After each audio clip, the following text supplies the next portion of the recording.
ドリームランナーチャンネル。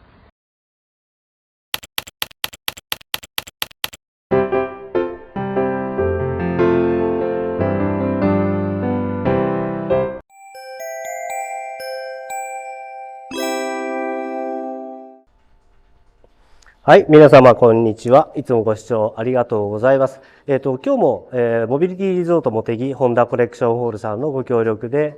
コレクションホールの中で撮影が整いましたので、よろしくお願いします。で、今回もマスク、特別な許可いただきましたので、外しての撮影になります。ご承知おきください。今日はですね、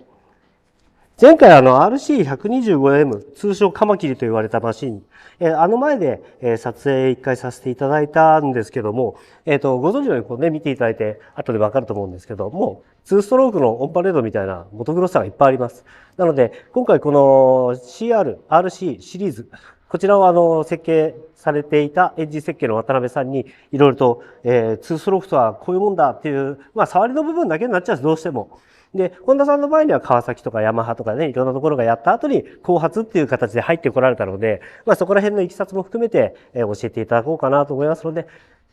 期待してください。ということで、渡辺さん、お願いします。はい。はい。今日もよろしくお願いします。今日はちょっとノリが軽い感じで。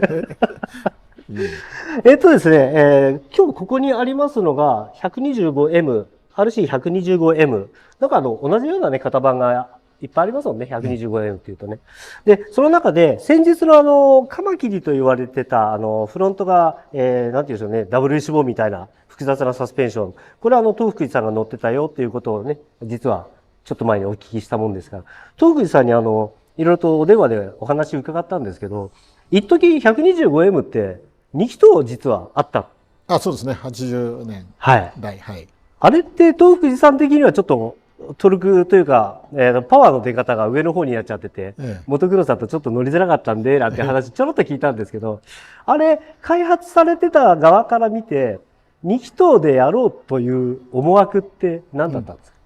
一番最初はですね、はい、私が世界 GP を、はい、125と、500と、はい、見てきてる中で、はい、多分79年だったかな、80年最後ぐらいに、125でジレラというマシンが2気筒でキャンキャン言いながら、あれはタンコロじゃねえなという音で走ってましたんで、レギュレーション上ね、やっちゃいけないということ以外はやっていいわけなので、だから2気筒が禁止されてなければやってみてもいいと。で、そういうのを情報を掴んでですね、すぐさま本国にですね、世界 GP125 が2気筒が出て走ってますよって言ったら、うちの親分はもともとロードやってた人なんで、マルチは大好きですから、モトクロで2気筒、よし、うちもやるべと、こういう感じで、ただ何をどうすればいいのかっていうのは、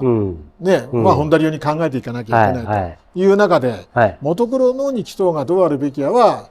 考えたと思いますけど、とは言っても、2気筒で何を狙うって言ったら、やっぱり、タンコロとの違いは、回転の伸びを生かす。上の方ですね。そうです。だから、コースによってね、ねちょねちょのぐにゃぐにゃのところを2気筒で速く走るってことはありえないんで、や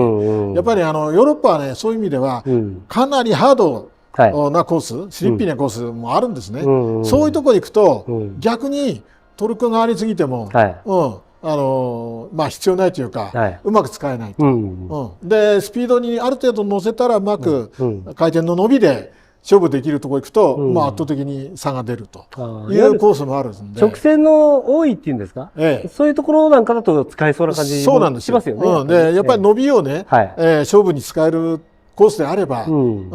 やっぱりそれを活かせる方がいいと。だから極端なことを言えば、もうコースによって3つぐらいのね、違う特性のマシンを作っときゃ、もう次はこういうコースだから、これはこれだ、よし、今度は 3P だからこれだとか言ってね。3つも作ったら乗る方は大変でしょうけど、やる気ならそういうこともできるという中で、そうは言っても、自分たちでやってみて、いいとこ悪いとこを探って、その後、その方向性が、伸びしろがあるなら、ということで、まあ、ホンダっていう会社はですね、もともと宗一郎さんの、口癖じゃないけど、理屈なんか俺に説明するんじゃねえと。要するにいいと思うなら作ってね、ほらいいじゃないですかって結果で示してみせろと、そしたら文句言わずによっしゃよっしゃって言うんだって、こういう形で表す、ありますから。結果と形ですね。そう、もう理論とへりくつは後で、もう実践でものにしてから良かったんだからこれにしましょうっていう、俺は絶対文句言わねえよってこういうタイプでやってきてるんでまあ自分たちが作って、作る過程も体験しないと分かんないこといっぱいありますから。技術屋に言わせるとそういう方が動きやすいですよね。動きやすいけど、でも動画機言って許可もらってああだこうだっていうよりは、ただね、上の方で言ってる人はやってみろって一言言えばいいけど、言われた方は大変ですよね。確かにね。じゃあ何をどういうふうに決めて作るんですかっていう話になりますから、ロードみたいなエンジンそのままモトクロスは格好だけ乗っけてあって走りませんから、当然まあね、モトクロを考えた2気筒ということになると思う。今日は回としては、まあ今徐々に消えゆく方向の2ストロークなんですけれど、あえてそこにね、今回こうスポット当てようっていう部分から、今度はちょっと個人的な部分でも質問というか、2ストロークって、まあ、いわゆる4ストロークであればバルブが、まあ、2個であろうが4個であろうがやってることって基本的に変わらないじゃないですか。で、2ストロークって、いわゆるロータリーディスクバルブって言って、クランケースの横に円盤ぐるぐる回してるやつ。はい。あと、ピストンリードバルブ。もうピストンがシリンダーの内壁についた穴ぼこを塞ぐかどうか。そして、さらにケースリードバルブなんてのもあったし、いろんなバルブの形態になっていく中で、まあ、渡辺流で言うと、どれが良くてどれが悪い、もしくはどういう時にこれが役に立つっていう、なんか、そこら辺を教えていただければ。まあ、せっかくこうやってね、2ストロークのマシンがある。まあ、2ストロークは、まあ、ちょうど私が始めるちょっと前から本格的に、モトクロスもね、ロードも使われてきて、で、まあ、最後の方はもう2000年ぐらいで、もう2ストロークは、もう終焉でおしまいになってしまいますから、その一番華やかな頃を、まあ、しゃかりきにやらせてもらえたという世代なんで、まあ、いいとこ悪いとこ、ね、つまついたところいっぱいありますんで、そのためには自分のところでやんなくても、相手をよく、ね、観察して、いいとこは吸収し、さらにアイデアをプラスしてっていうことをずっとやってきましたから、今のような質問は、順次、こう出た順番から、お話ししていくと。一番最初ロータリーいや、一番最初はただのピストンバルブだ。あ、それが一番最初。で、ピストンバルブなんですけど、オフロードはやっぱりね、土の中とか、水の中とか、ありますから、まあ、ロータリーバルブはちょっと脇にどうしてもキャブを置かなきゃいけないので。そうですね。出っ張りもありますね。だから、ロードレースはロータリーで、まあ、オフロード、トライアルは、ピストンバルブというのがスタート。川崎さんなんか結構最初からね、F5 とか F9 とか。入ってきた時が、何を、まあ、お手本にしたかによりますけど、もともと2サイクルは、ヨーロッパの、CZ、MZ が大体ベースになってますから、これはヤマハもね、鈴木も川崎もみんなそこからスタートして始めてるんで。そうすると、渡辺さん的にもそうですし、方向として、例えば2ストロークって低回転でトルクが少ないとかっていう話もあったり、まあ、それイメージなんですよね、単に。もういろんな回転数やらね、ポートやらいろんなものでどんどん変わっていくんですけど、まずこのバルブっていう部分だけで言うと、何が、どういう部分に利点があるんですかね。例えば、リードバルブ。自分がね、やってきた経験からいくと、2サイクルって基本的に4サイクルよりも構造が簡単です。そうですね、はい。で、いろいろやりたいことをやれる幅が広い。簡単なだけに。それは、簡単、構成部品が少ないということと、要するに、1気筒ずつが、まあ、独立したまあ、構造で、どうくっつけるかみたいなことで、マルチができるということもありますから、まあ、開発をね、やっていく上でも、まずは単コロからやりますから、で、川崎さんのね、F5、あとはA1SS？ A1SS じゃないやつ。なんだっけな、350cc のやつは2気筒でね、ロータリーディスクバルブなんて言って、まあ結局キャブレターが横にね、飛びついちゃってる、出ちゃってるやつ。あれはロードレースでね、結構やってましたけどね。やってますよね。やっぱりタイミング取るのがすごい難しいっていうのは僕聞いたんですよ、2気筒だと。タイミングを取るというか、ロータリーバルブの一番の利点は、吸気の、シリンダーの中のね、送気のポートのタイミングと関係なく、要するにキャブレターつけた吸入系から、開けたり閉めたりが選べる自由度があるということなんですね、ロータリーは。ピストンバルブもリードバルブもみんなそうですけど、これは別に持ってませんから。結局ピストンバルブだと、キャブレターから吸ったものは、クランケースに入る通路が必要なわけじゃないですか。で、それがもともとクランケースに直付けみたいな状態だから。そう、もうシリンダーに、そのピストンが動くところでの開け閉めしかしてません。そうですよね、単純に。だから、もう、ポートタイミングも吸入改革も全部、もうそこで決まっちゃうんです。それがさっき言ったようにシンプルなんですけど、シンプルがゆえにうまく使えるかどうかが逆に。結局ロータリーバルブって切り欠きの大きさでそのタイミングを取ってるじゃないですか。そうです。で、ピストンバルブだったりするとシリンダーの内壁のね、穴の数とか、あとは大きさとかですね。あれで取ってますもんね。そうです。そうすると、切った貼った削ったっていうのが、実はロータリーの方が楽だったりってことはある。だから別々に、ポートのいろんなね、仕様変更と、要するに、吸気の改革を別々に設定して、選んで組み合わせられる。そこが一番の狙いですね。渡辺さんから以前にお聞きした中で、ツーストの方がパワー出しやすいんだよっていうのをおっしゃってたことがあって。出しやすい。要はクランクの中で一回一時圧縮をしてるから、混合機も混合しやすい部分と、あとはその一時圧縮によって、その送気がクリアにできるっていうことを言われてたことがあったと思うんですよ。あれって実質的に4ストロークの125と、2ストロークの125の限界のトルクを計算したときに、やっぱりその数字にも現れてくるんです。それともトルクの出方自体をコントロールしやすいってことなんです。パワーが出やすいっておっしゃったんですけど。僕がよく言ってるそのパワーというのは馬力ではなくてトルクですと。それも排気量に対するトルク値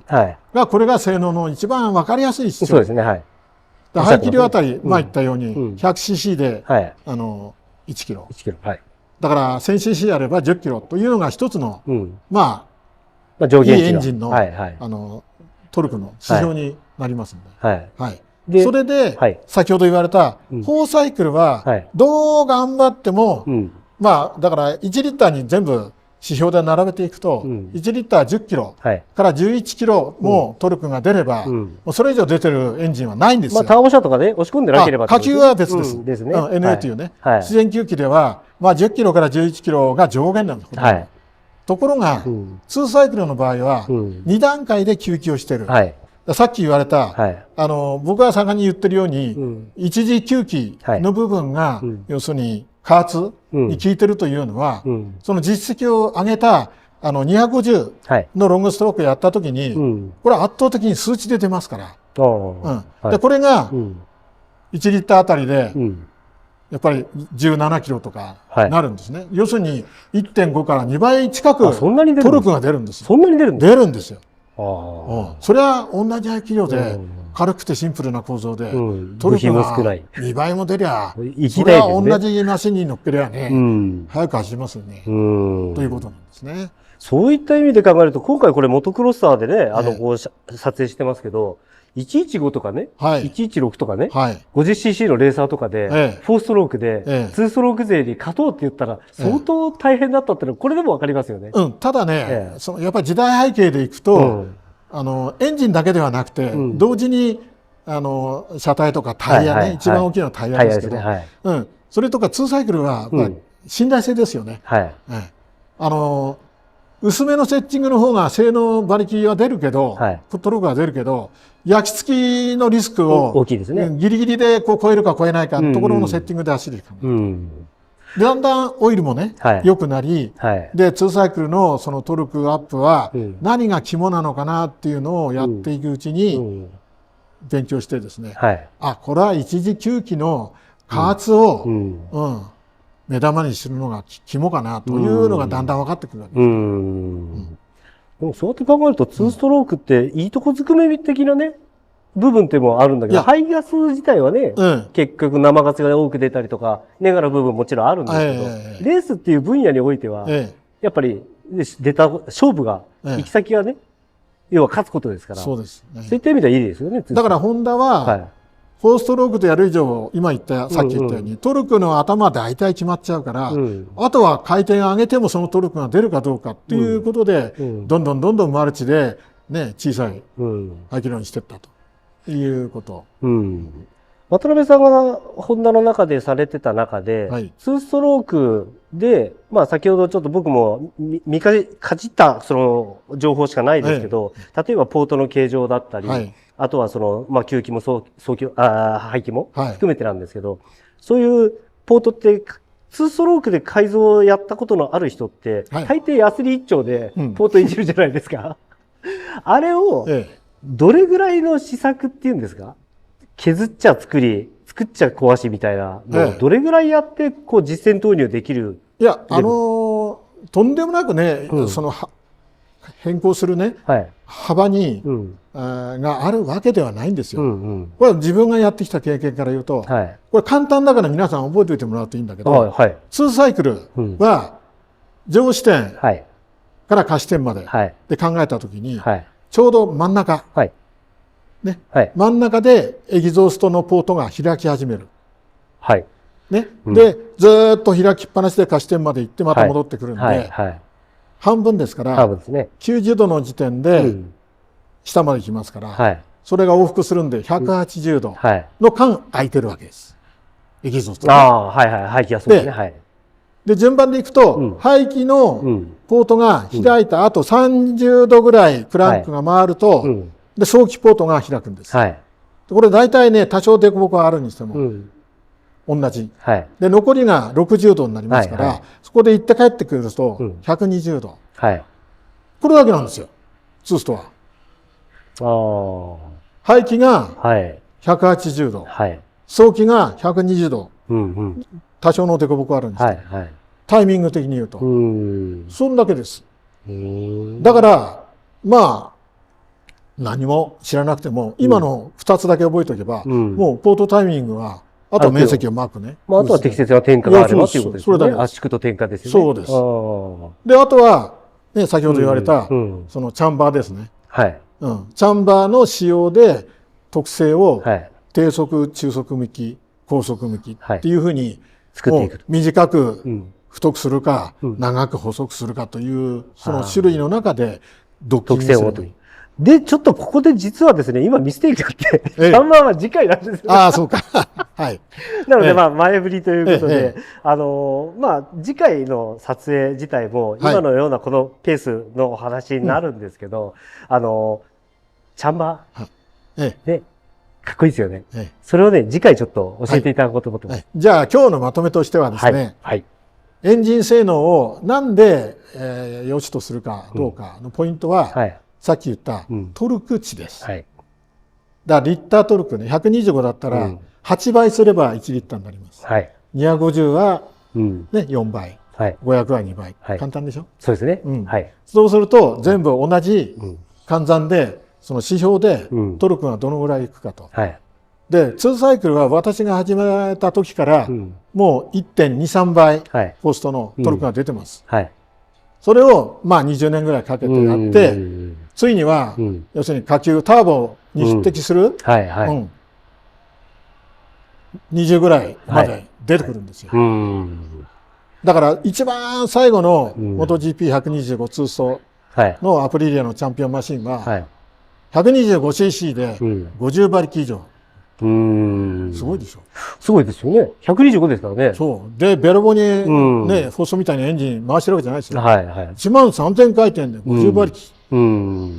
トルク。基本的にツーストの方が上回らないですからね。上回らないですからね。いや、まあツーストも放送もね、上限ってのは決まるんで、回らないんです。回らないから、もう回転の方はいくら頑張っても上げようがないんです。頑張れば、どんどんパワーが出て、速く走るのはトルクを上げることです。結局、シリンダーの中で作られた爆発燃焼による、